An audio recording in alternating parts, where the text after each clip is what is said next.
Amém. Vamos então continuar com o nosso estudo. Vamos olhar mais uma vez para este microtema, protegendo sua igreja. Nós estamos aprendendo através da palavra que é responsabilidade nossa, minha e sua, protegemos a igreja, protegemos o reino de Deus, trabalharmos de forma clara e objetiva e prática para defendermos a igreja, porque se nós não fizermos isso, se ficarmos esperando que alguém o faça, sempre a igreja do Senhor vai levar prejuízo, porque um vai pensar que o outro está fazendo, o outro vai pensar que um está fazendo e ninguém vai fazer. E se ninguém protege a igreja é atacada verbalmente, ela é atacada de várias formas. E o nosso inimigo está atrás de todo o ataque. É importante que você entenda isso, que a nossa luta, a Bíblia diz, não é contra a carne ou sangue, ou seja, não é contra pessoas, é contra os poderes e autoridades que estão atrás das pessoas, manipulando as pessoas, fazendo com que as pessoas ataquem a igreja do Senhor. Na minha oração você pôde observar que existe uma preocupação, pelo menos da minha parte existe, uma preocupação muito grande com os rumos que o nosso país está tomando. Nosso país está tomando alguns rumos que me assustam. Eu olho para a igreja e eu vejo que a igreja hoje, ela tem sido um alvo muito claro e objetivo de Satanás. E ele tem levantado pessoas. E essas pessoas têm ganhado cada vez mais visibilidade, eles estão tendo cada vez mais coragem, eles estão cada vez sendo mais proativos, e eles estão dando passos em direção à destruição da igreja, estão dando passos. Se você ainda não abriu os seus olhos para essa realidade, eu convido você a orar um pouco mais, para que Deus abra os seus olhos para essa realidade, porque hoje nós vemos no campo político e no campo ideológico no país um levante contra o cristianismo e contra os valores do cristianismo. E quem defende a igreja? São só os pastores? Não. É a igreja que defende a igreja. Uma outra coisa que é muito importante, que tem sido alvo daquilo que nós temos falado aqui, né, dentro da própria igreja, às vezes nós temos que nos defender, né, de ataques internos. Por quê? Porque o inimigo também usa pessoas dentro do reino para agredir o reino. Pessoas que, tal como Pedro, um dia Jesus teve que olhar para ele e dizer: afasta-te de mim, Satanás, porque aquilo que você está falando agora não é de Deus. Se não é de Deus, é do outro lado. Se não é de Deus, é do inferno, é do diabo. Então nós também temos que estar preparados para nos defendermos de ataques internos daqueles que estão no nosso meio, mas infelizmente estão sendo usados pelo diabo sem a ideia de que isso está acontecendo. Porque eu duvido que o apóstolo Pedro imaginaria que ele estava sendo usado pelo diabo naquele momento, na fala dele, quando ele se dirige a Jesus. Ele só se dá conta disso quando o próprio Cristo vira para ele e diz: afasta-te de mim, Satanás. Aí que ele dá um breque e fala: opa, peraí, o que eu fiz?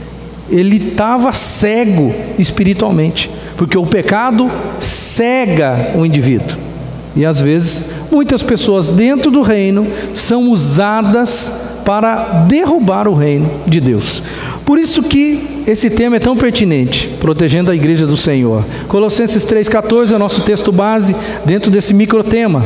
Acima de tudo, porém, revistam-se do amor, que é o elo perfeito. Se você se revestir de amor, você consegue passar por cima das dificuldades, e você consegue fazer com que o amor que existe dentro do seu coração, ele seja capaz de você proteger o reino né, entendendo que a sua luta não é contra a pessoa que está agredindo o reino, mas contra os poderes que estão atrás dessa pessoa. Nós vimos então que é a nossa função, ou seja, é a minha função e a sua função, né, a sua responsabilidade, preservar a unidade dentro da igreja, porque o inimigo tem uma coisa que ele vai atacar, a unidade dentro da igreja, porque um reino dividido, o próprio Jesus já disse, ele não vai prosperar, ele não vai para frente, e o inimigo, sabedor disso, ele vai tentar atacar a unidade da igreja, e para isso vem Efésios capítulo 4, versículo 3, que diz: façam todo o esforço para conservar a unidade do Espírito pelo vínculo da paz. Isso mostra que depende muito do esforço pessoal de cada um de nós como igreja. E nós estamos vendo então como que a Bíblia nos orienta a fazermos isso de forma prática. Como que eu defendo a igreja? Como que eu defendo a unidade da igreja? Né? Que jeito, de uma maneira prática mesmo no dia a dia. Na semana passada, nós vimos que para nós defendermos a unidade da igreja, nós precisamos fazer um exercício mental e colocarmos isso em prática na nossa vida de unidade. Concentre-se no que nós temos em comum e não nas nossas diferenças. Olhe para o seu irmão e ame o seu irmão por aquilo que você parece com ele e ele parece com você, antes de você focar naquilo que ele é diferente de você. Né? Lembre-se que você tem muito mais em comum com ele do que de diferente. Então se agarre a isso, eu não sei se é um lema presbiteriano ou pelo menos é um dito muito forte na igreja presbiteriana. Diz mais ou menos assim, que nas coisas primárias, né, que nós devemos ser irredutíveis nas coisas primárias, né, firmeza nas coisas primárias na vida cristã. O que é coisa primária na vida cristã? É salvação pela graça, o pecado separa a gente de Deus, coisas que são absolutos bíblicos. Aquilo eu tenho que ser firme.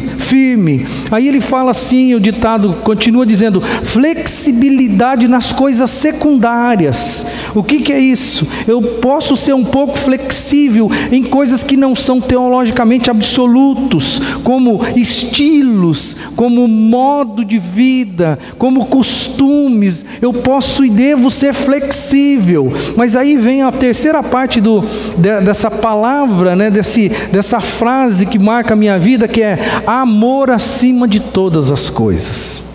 Então, firmeza nas coisas primárias, flexibilidade nas secundárias e amor acima de todas as coisas. Se a igreja de Cristo consegue fazer isso, né, se ela consegue ser firme na doutrina teológica imutável, se ela consegue ser flexível ao ponto de entender que eu sou parecido com você, eu não sou igual a você, eu sou parecido com você, eu penso de uma forma muito semelhante, mas tenho algumas diferenças ideológicas, de costume, disso ou daquilo. Isso não quer dizer que eu sou seu inimigo. Isso quer dizer que se você for inteligente, você vai ser flexível comigo e vai conseguir caminhar junto comigo. E se existir amor acima de qualquer outra coisa, o amor, que é o elo perfeito que nós acabamos de ver no texto, esse amor vai fazer com que a gente consiga andar junto, caminharmos juntos. Essa é a proposta do cristianismo autêntico. Uma igreja que caminha junto, uma igreja que não é um conjunto de robozinho, onde todo mundo fala a mesma coisa, todo mundo age do mesmo jeito, todo mundo pensa igual, mas um grupo de pessoas diferentes, diversas, que conseguem conviver juntos mesmo. Ou seja, nós descobrimos na semana passada que nós precisamos nos concentrar naquilo que nos une, não nos concentrarmos naquilo que nos separa. Isso dentro da igreja, né? Eu não estou falando de doutrinas diferentes, não. Estou falando dentro da igreja local, para nós aqui, dentro da 5ª Igreja Batista de Araçatuba. E hoje, então, nós vamos ver mais um tema dentro dessa ideia de que é nossa função proteger a unidade da igreja. Seja realista em suas expectativas. Quando você entra na igreja, por exemplo, eu quando vim para cá, quando assumi o ministério na igreja, eu tinha expectativas no meu coração com relação à igreja. Eu olhei para a igreja e eu imaginei, olha, aqui dá para fazer isso, aqui eles devem fazer assim, aqui eles estão mostrando para mim que eles são isso, são aquilo. Então eu tive expectativas. Algumas expectativas que eu tive no meu coração, elas se revelaram reais, absolutas. Algumas expectativas foram frustradas. Eu não posso dizer para você que não. E quando você entrou nesta igreja, você também tinha expectativas. Algumas expectativas, elas aconteceram. E você viu, olha, isso era verdade mesmo. Outras expectativas que você tinha, certamente elas caíram por terra, porque era só uma ilusão de ótica. E que você pensou que era desse jeito, mas na verdade não é. Então, o ponto aqui é interessante, porque o ponto diz assim: se você quer manter a unidade, se você quer de fato ser uma igreja una, que não se divide, que não se separa, seja realista com as suas expectativas, meu querido. Não fique tendo uma expectativa muito maior do que você está enxergando de verdade. Porque muitos de nós acabam se perdendo no meio do caminho, porque tem expectativas muito elevadas com relação à igreja. Tem muita gente que entra na igreja pensando que a igreja, ninguém vai errar com ele, pensando que no ambiente religioso tudo vai acontecer da melhor forma possível e não vai haver erro, nunca vai haver erro, nunca alguém vai errar com outra pessoa. Por isso que o texto, a ideia que está sendo trabalhada aqui seja realista, meu irmão, não seja fantasioso, não seja utópico com a igreja, porque a igreja é composta de gente, a igreja é composta de pessoas pecadoras. No final daquela série, dentro dos estudos que nós estamos trabalhando aqui nas quartas-feiras, você lembra quando a gente falou de comunhão ideal, comunhão autêntica, o que a comunhão autêntica tem que ser, como ela tem que ser? Você lembra que foram várias coisas ali que tem que ter autenticidade, tem que ter um monte de adjetivos. Eu não sei o que passou no seu coração, na sua mente, quando nós terminamos aquilo. Você lembra que nós até falamos, faça um gráfico, coloque no seu PGM lá, com todas as marcas que o grupo precisa ter. Eu não sei o que você pensou no fundo do seu coração, quando nós terminamos aquilo. Mas eu pensei, nossa, como é muito difícil, porque é uma lista grande de coisas difíceis de serem feitas, difíceis de serem implementadas. Se o indivíduo tem uma expectativa irreal, ele vai olhar para tudo aquilo, e aí ele vai olhar para a igreja mesmo, e ele vai falar, nós estamos muito longe desse negócio. Ele vai olhar para a realidade, e a realidade talvez vai desanimar ele, porque ele vai falar, nós temos que ser autênticos, nós temos que ser corteses, nós temos que ser isso, nós temos que ser aquilo. Aí ele olha para a igreja que ele está frequentando, para o pequeno grupo que ele está frequentando, e ele não consegue ver todas as características. O que vai acontecer? Se você não for uma pessoa madura, você corre o risco de você abandonar o pequeno grupo, abandonar a igreja, porque você teve uma expectativa lá em cima, e você achou que aquilo nós conseguiríamos aquilo de uma forma muito rápida e muito tranquila. Apesar das imperfeições da igreja, e a igreja sempre vai ter o problema de imperfeição, irmãos, nós temos que aprender a amar a igreja de uma forma apaixonada.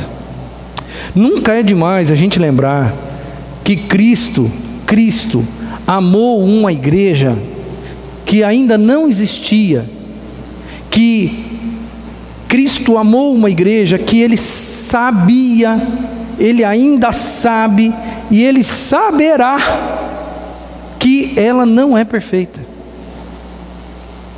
Cristo, eu acho que é muito interessante a gente olhar para a figura de Judas, e o relacionamento de Jesus com Judas.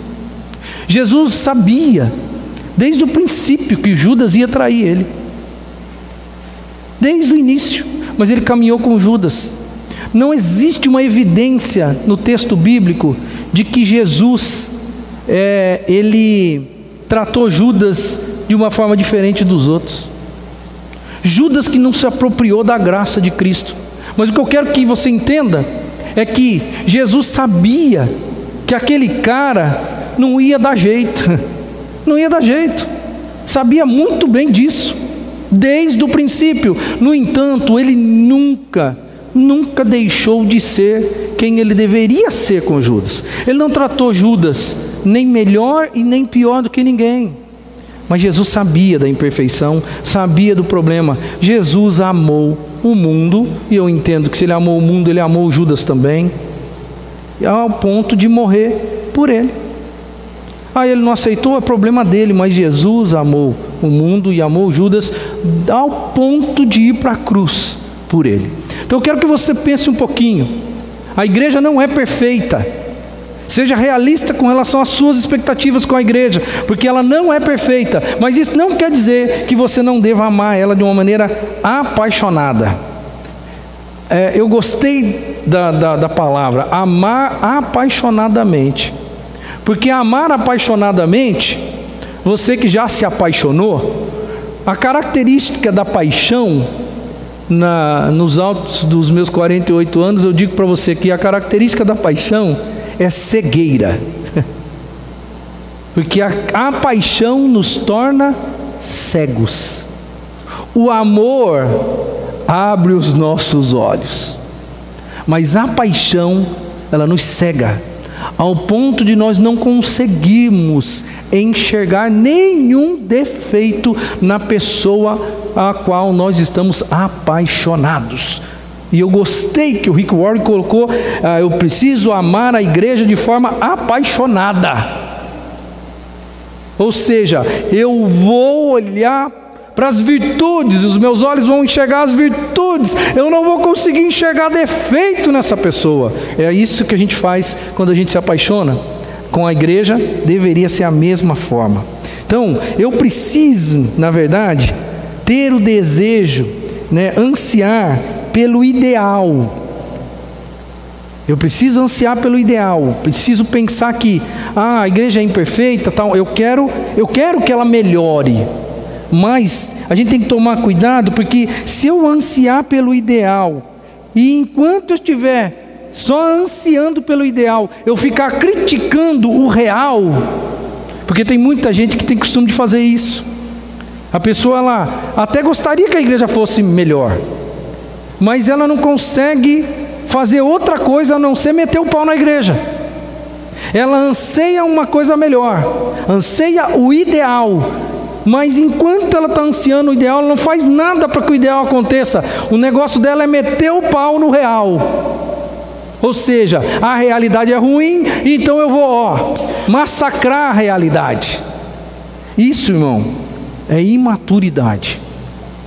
E eu digo para você, eu vivo igreja 24 horas por dia.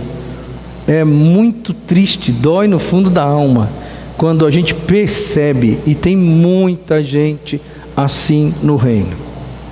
Muita gente, eu vou até dizer que talvez seja bem intencionada, mas imatura. Gostaria que a igreja fosse melhor. Olha para os defeitos da igreja, e aí tem uma expectativa, eu queria que fosse melhor. Mas está aqui. E ao invés de fazer alguma coisa para que o melhor aconteça, ele só desce o pau na realidade. Não faz mais nada a não ser descer o pau na realidade. Isso não muda a igreja, e isso só mostra que é uma pessoa imatura. É isso que diz o texto que nós estamos usando como base de trabalho, que é uma igreja com propósito, do Rick Warren. Em contrapartida, se existe aquela ideia de que a igreja é imperfeita mesmo, nós somos todos pecadores, então não tem jeito de melhorar mesmo, então relaxa aí, deixa o negócio acontecer. Isso é passividade.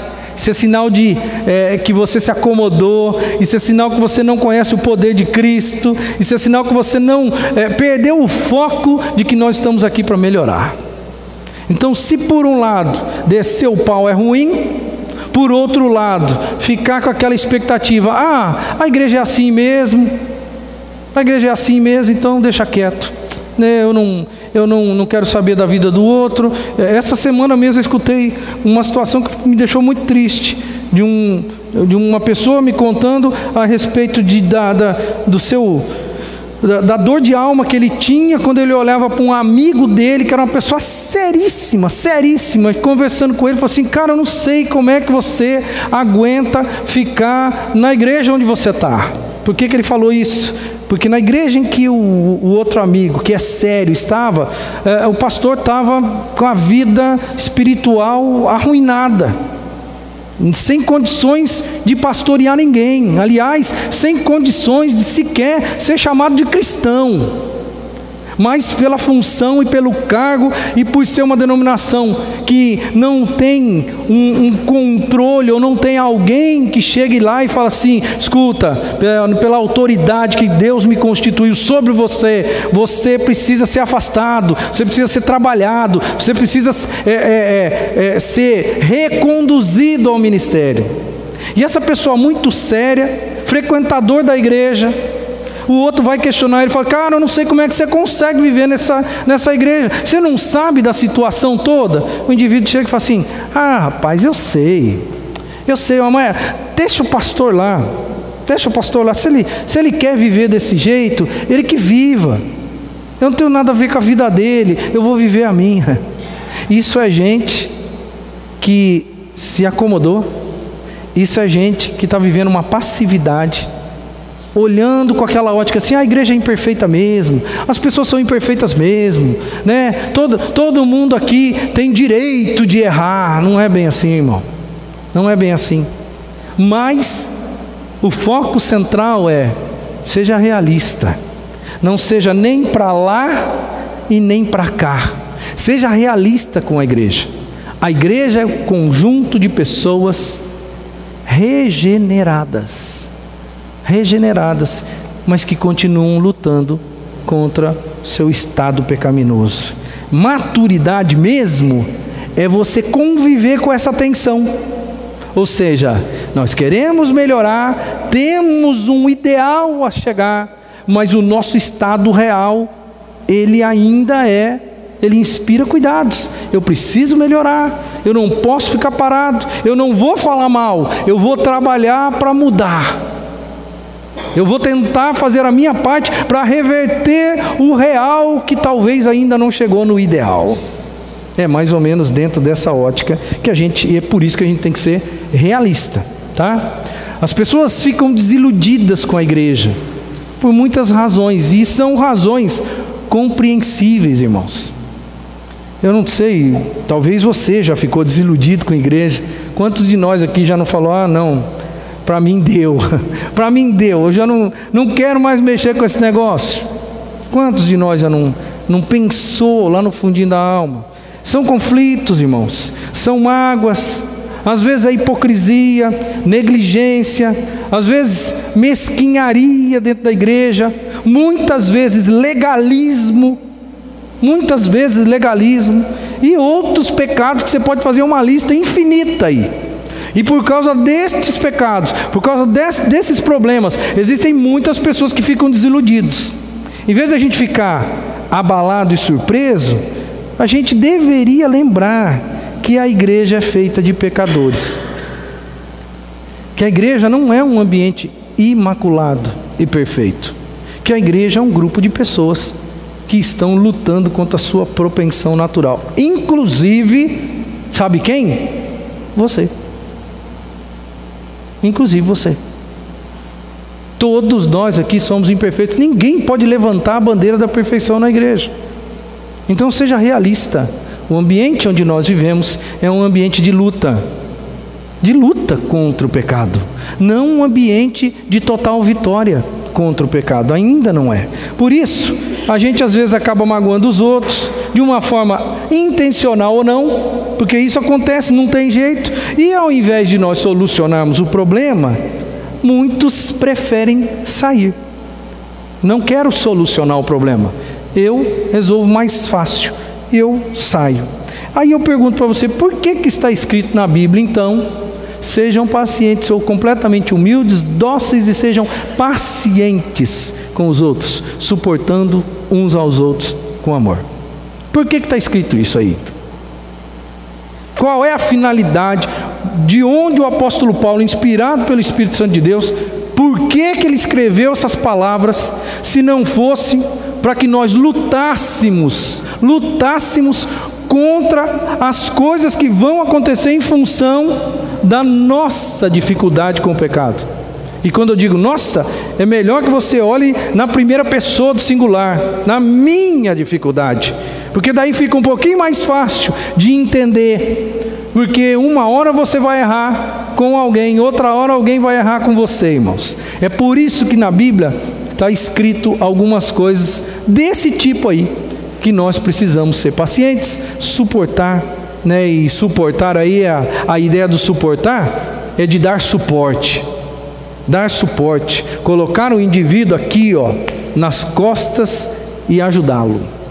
Não é daquela ideia que a gente tem assim de eu não suporto fulano. Não, é de dar suporte para que ele consiga caminhar. Divorciar-se da igreja, no primeiro sinal de decepção e desilusão, é imaturidade. Gente que abandona por causa de decepções ou desilusões com o reino, são pessoas imaturas. Não sou eu que está dizendo isso, é bom que você entenda, né? Não sou eu. A glória de tudo isso que nós estamos vivendo aqui, vivenciando, é que nós todos sabemos que nós estamos estudando um dos livros mais vendidos no mundo, né? Chamado Uma Vida com Propósito. É o pastor Rick Warren que está falando essa frase aqui. Não sou eu, mas eu tenho que dizer, eu concordo em gênero, número e grau. Pessoas que abandonam o reino por causa de pessoas, nunca entraram no reino por causa de Jesus. Grava essa frase. Pessoas que abandonam o reino por causa de pessoas, nunca entraram no reino por causa de Jesus. Nunca. Entraram por qualquer outra coisa. Entraram. Esses dias mesmo eu disse para os irmãos aqui que a igreja é um chamariz de problema, é um chamariz de gente problemática, é um chamariz, porque aqui as pessoas são tratadas bem, né? São acolhidas, são queridas, mas o dia que a igreja começa a tratar outro bem e eu não, e o dia que deveria ser eu que tenho que começar a tratar os outros bem, porque eu sou a igreja, aí eu começo a entrar em crise, porque parece que eu tenho aquela ideia no fundo da alma de que quando eu entrei aqui, todo mundo gostava de mim. Agora, eles não gostam mais. E não é bem assim. É que você não entendeu que agora é a sua vez de gostar das outras pessoas. É a sua vez de viver igreja, de ser igreja. Né? Por isso que eu digo que a igreja, nesse sentido, é um chamariz de pessoas problemáticas. Porque as pessoas problemáticas não se sentem bem em lugar nenhum, às vezes nem na própria casa, mas quando vêm na igreja, são visitantes, são acolhidas, as pessoas vão, abraçam, dão carinho, dão atenção, né? Elas ganham tudo que não ganham lá fora. Aí elas olham para esse lugar e têm uma expectativa irreal, lá em cima, pensando que vai ser assim a vida inteira. Essa é que nem nenezinho que ganha mamadeira, né, até os 2 anos de idade. Alguém vai lá e dá mamazinho. Aí depois, até os 5 anos de idade, dá comidinha na boca. Aí depois chega aos 10, ainda tudo alguém tem que fazer. Mas chega um momento na vida que fala assim: filho, agora levanta, pega a tua cama e anda, velho. Vai, faz alguma coisa. Agora é a tua hora de fazer alguma coisa. Opa, mas peraí. Mas sempre me deram na boquinha, mas sempre me arrumaram um jeitinho, sempre alguém me servia, quer dizer que agora eu tenho que servir? Esse tipo de gente está na igreja, mas está desfocado do reino. Ele veio para cá para ganhar alguma coisa. Veio para cá para ganhar alguma coisa. E tem várias coisas que a igreja dá, irmãos. É que a gente não tem tempo para ficar embolando o meio campo aqui. Mas tem muitas coisas que a igreja dá. Às vezes a igreja dá até credibilidade. Dá credibilidade. A igreja dá status. Às vezes o cara não é nada no mundo lá fora, mas na igreja ele tem um cargo. Aí por causa do cargo na igreja ele sente gente, ó, eu sou fulano de tal, sou isso. A igreja dá status. Aí o dia que perde o cargo, o que acontece? A igreja não me ama mais. Perdi o cargo. O que ele queria era status, não queria Jesus, não queria sofrer, porque o evangelho, claro, nítido, é dor, sofrimento, angústia, dificuldade. As pessoas vêm para a igreja querendo uma outra coisa, as pessoas têm expectativas elevadas e às vezes estão totalmente desfocadas do verdadeiro reino de Deus. Então é imaturidade você se divorciar da igreja. Deus, Ele quer ensinar a gente, né? Ele quer ensinar a gente aqui dentro da igreja, e não tem nenhuma igreja perfeita por aí, nenhuma igreja, não tem como você escapar, esse é que é o problema. Aí o indivíduo se divorcia da igreja aqui e vai para a igreja lá, aí chega lá, ele pensa, aqui vai ser melhor, e no começo tudo é melhor, irmão, até o casamento é muito abençoado no começo, é uma bênção, mas depois seus olhos vão abrindo, o amor vai chegando, seus olhos vão abrindo, e aí você descobre aquilo que a paixão tinha cegado você, e daí você não entende, ou você começa a cair de novo, porque você está começando a compreender que a outra igreja também tem os mesmos problemas, ou se não tem os mesmos problemas, tem outros que a igreja anterior não tinha. Esses dias eu estava falando para os casais da igreja, né, e a gente abordou um pouquinho da questão do divórcio. E o divórcio é isso, às vezes as pessoas pensam assim, eu vou me divorciar porque eu vou arrumar uma outra pessoa, e essa outra pessoa não vai ter os defeitos que a pessoa que eu tenho tem. Aí ele divorcia, casa de novo, aí o que ele descobre? Que a outra pessoa tem defeito também. Não tem aqueles que a antiga tinha, mas tem outros. E ele também não consegue conviver com aquela situação.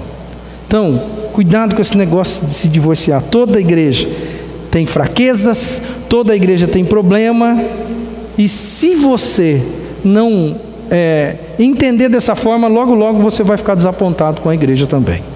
Se uma igreja deve ser perfeita para satisfazer você, essa mesma perfeição vai excluir você dentre os membros. Sabe por quê? Porque você não é perfeito. Se você busca uma igreja perfeita para você entrar, eu vou dizer para você, não entre lá. Aliás, se ela for perfeita mesmo, ela vai olhar para você e vai falar assim, epa, para aí, você não pode entrar. Por quê? Porque você é imperfeito. Então, se você procura uma igreja perfeita, se você procura, ao ponto de se satisfazer com ela, essa mesma perfeição, que é a régua de medir, ela vai impedir você de entrar, porque você não é perfeito. Ou, vamos imaginar que existisse uma pessoa perfeita. O dia que você entrar, existisse uma igreja perfeita, o dia que você entrar, ela não é mais, porque você não é perfeito. Tem alguém perfeito aí? Levanta a mão. Tem? Não tem. Então não vá para a igreja perfeita, querido, senão você vai estragar ela. Mas tem pessoas no reino de Deus que acham que a igreja de Cristo é perfeita. Se a quinta igreja batista de Araçatuba não é, eu vou sair daqui e vou procurar uma outra que seja perfeita. Mas infelizmente não existe. Dietrich Bonhoeffer foi um teólogo alemão, viveu na época do nazismo, foi martirizado em função do nazismo, um homem de Deus, um pastor magnífico, escreveu um livro chamado Vida em Comunhão, e ali ele sugere que a desilusão com a igreja local é algo bom. É a única pessoa que eu escutei que falou um negócio desse. Ele diz que a desilusão com a igreja local é algo bom, porque destrói as nossas falsas expectativas de perfeição. Então você está desiludido? Amém, que bom, meu irmão, se situou, você chegou no lugar que você devia ter chego, porque a igreja não é perfeita. Isso ficou claro para mim depois que eu percebi aonde ele queria chegar. E ele ainda disse, olha só que coisa interessante, aquele que ama o seu sonho, o sonho de uma comunidade mais do que a comunidade em si, ele torna-se um destruidor da comunidade. Ou seja, aquele que ama o sonho de igreja que o cara tem na cabeça e ama mais o sonho do que a igreja real, ele está trabalhando para destruir a igreja real, porque amar o sonho de uma igreja perfeita é amar algo ilusório, que não existe e nunca vai existir. Pessoas que ficam assim, elas ficam no campo da utopia, elas ficam no campo do idealismo, elas ficam sonhando com alguma coisa que não existe, como que uma menininha, né, que está sonhando com o seu príncipe encantado, que nunca vai chegar, que ela fez o estereótipo, que ele vai ser assim, que ele vai ser assado, que vai ter essa característica, que vai ser assim, todo lindo, todo maravilhoso, todo compreensivo, todo bonitão, cheio de grana, cheio disso, daquilo.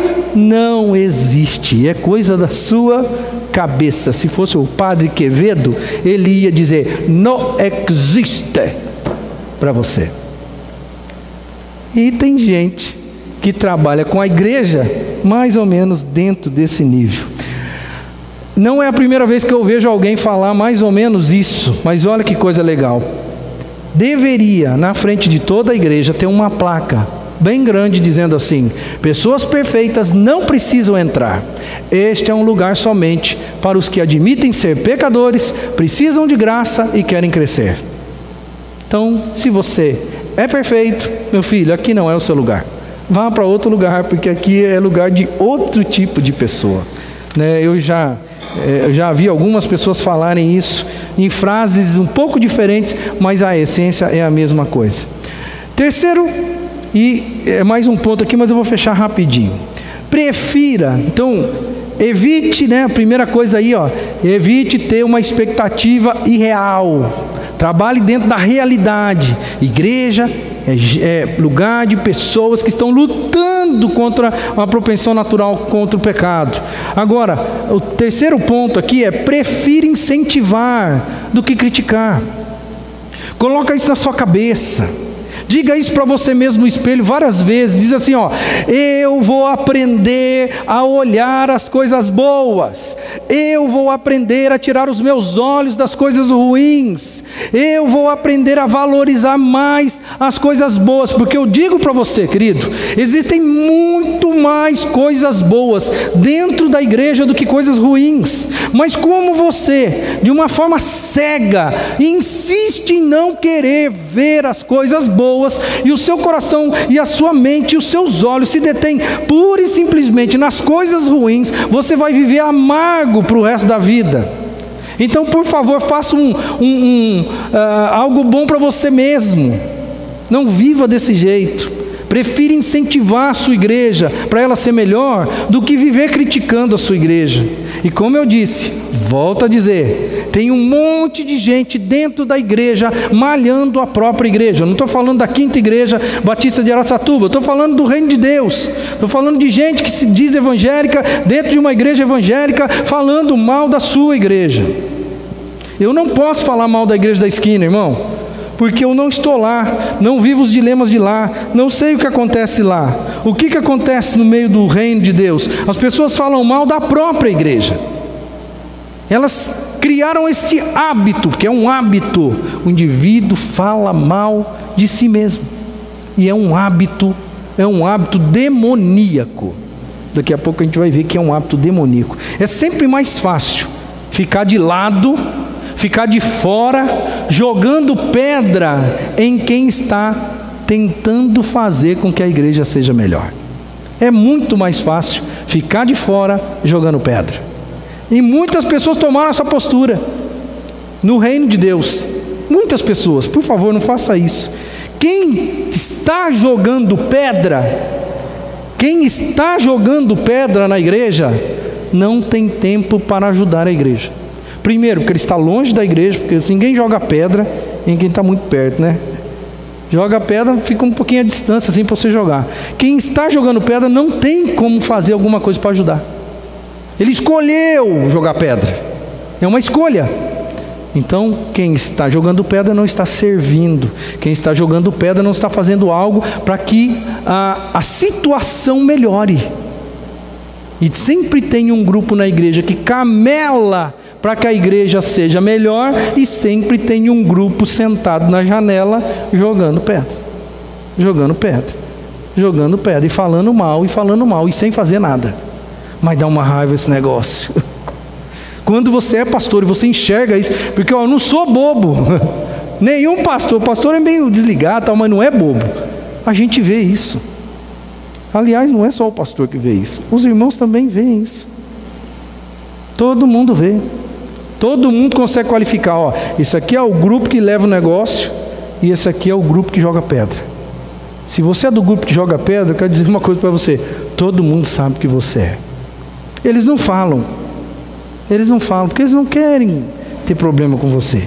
Se tem uma coisa que o crente não quer, é ter problema com outro crente. Então eles não falam nada, mas eles sabem que você é jogador de pedra. Você pensa que eles não sabem, mas eles sabem. Deus adverte a gente de uma maneira repetida em vários textos, que a gente não deve criticar. Mateus 5,9: bem-aventurados os pacificadores, porque eles serão chamados filhos de Deus. Romanos 14,13: portanto, deixemos de julgar uns aos outros. Em vez disso, façamos o propósito de não colocar pedra, para de jogar pedra, colocar pedra de tropeço ou obstáculo no caminho do irmão. Mais um: nenhuma palavra torpe, ou seja, não é só palavrão isso aí não, é palavra que não edifica, sabe? Palavra que não traz coisas boas. Nenhuma palavra torpe saia da boca de vocês, mas apenas a que for útil para edificar os outros, conforme a necessidade, para que conceda graça aos que a ouvem. Irmãos, não falem mal uns dos outros. Quem fala contra o seu irmão ou julga o seu irmão, fala contra a lei e a julga. Quando você julga a lei, não a está cumprindo, mas está se colocando como um juiz. E mais um texto ainda: irmãos, não se queixem uns dos outros, para que não sejam julgados. O juiz está às portas.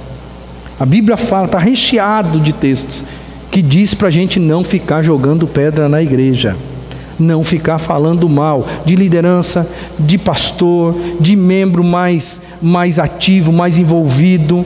A Bíblia orienta a gente a não fazer isso. Infelizmente a igreja faz. Quando você critica o outro crente, o outro crente que está fazendo a coisa de uma forma sincera, está querendo fazer alguma coisa, você está interferindo nos assuntos de Deus. A Bíblia diz, Romanos 14:10, portanto, por que que você julga o seu irmão?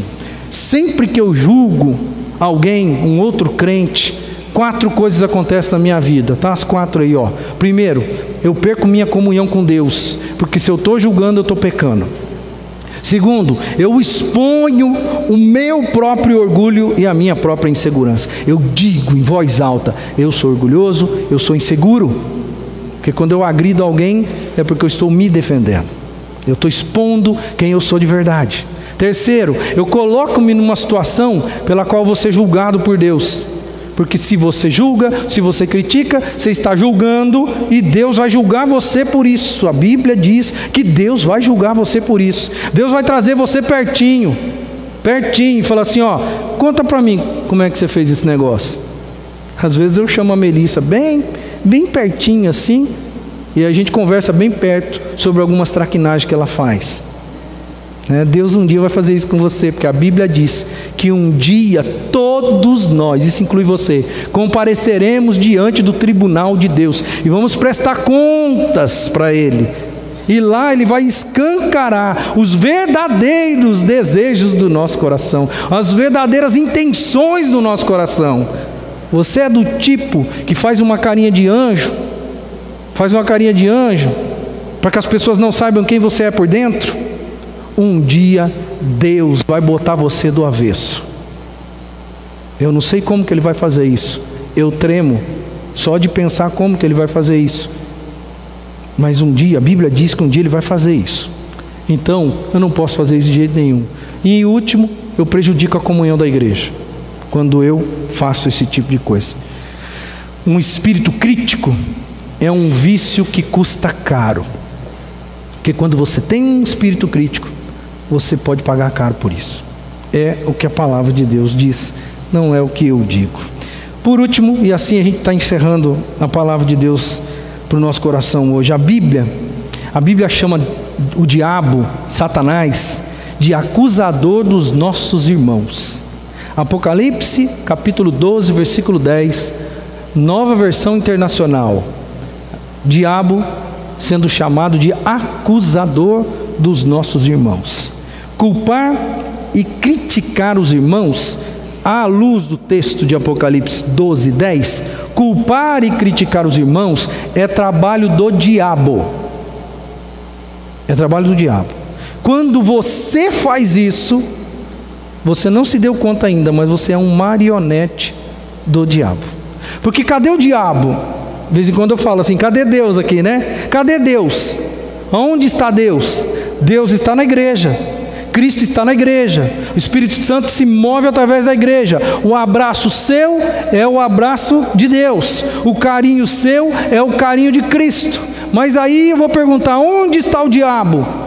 Onde está o diabo? Como que o diabo age no mundo hoje? Não é só no sobrenatural, é no natural. Porque o diabo utiliza-se daqueles que eu chamo de marionetes do diabo. Se você tem costume de acusar as pessoas, de julgar as pessoas, de falar mal das pessoas, seja elas quem forem, principalmente os irmãos, você está sendo utilizado pelo nosso inimigo. Lembre-se que os outros cristãos, não importa o quanto eles discordem de você ou sejam diferentes de você, os outros cristãos não são os verdadeiros inimigos. O verdadeiro inimigo está por trás das outras pessoas. Está por trás. É por isso que eu falo que é marionete. Você não tem que brigar com marionete. Você tem que brigar com quem está comandando ele. Por isso que a Bíblia diz, nossa luta não é contra a carne, não é contra o sangue, não é contra pessoas, é contra os principados e potestades, aqueles que se assentam nos tronos, aqueles que governam as coisas. Isso é principado e potestade. Aquela força espiritual maligna atrás do indivíduo que faz a coisa. Lembre-se que sua luta não é contra a pessoa. Lembre-se que a sua luta é espiritual, tá? O tempo que a gente desperdiça, irmãos, comparando, criticando os outros crentes, é um tempo que nós deveríamos ter usado na edificação da unidade da congregação. Se você orasse um pouco mais, se você se colocasse na presença de Deus, pedindo a Deus para que alguma coisa mude, melhore, era muito melhor do que você ficar apontando o dedo e falando as coisas dos outros, porque isso não é de Deus para a nossa vida. O último texto, Romanos 14, 19, diz assim: por isso, esforcemo-nos para promover tudo quanto conduz à paz e à edificação mútua. É isso, de verdade, que Deus quer de você e de mim. Tem que ter esforço, irmão. Tem que ter esforço. Porque nós estamos aqui no mesmo barco, lutando pelas mesmas coisas. Não é possível que nós vivamos um engalfinhando os outros. O apóstolo Paulo disse, isso não vai fazer bem para vocês, nem um pouco. Então, defenda a igreja de Deus. Como? Hoje a gente viu que você pode defender a igreja sendo realista, não sendo utópico com relação à igreja, ou não dando um status de perfeição para a igreja, porque a igreja não é perfeita, e preferindo, de uma maneira prática, incentivar do que criticar, porque criticar não é de Deus. Está escrito na palavra. Que Deus nos abençoe, irmãos, que essa palavra fique gravada mais uma vez no nosso coração, e mais uma vez eu digo, é duro ser cristão, é difícil ser cristão, porque parece que existem coisas que são mais fáceis de serem solucionadas de outra forma, mas a proposta cristã é o que a gente está vendo, é o que a gente está ouvindo. Aquele que tem ouvidos para ouvir, ouça o que o Espírito de Deus diz à igreja do Senhor. Vamos orar mais uma vez, se agora o nosso tempo está adiantado. Mas eu quero pedir que mais 2 irmãos, quero pedir para o irmão Wilson, quero pedir também para o irmão Hélio.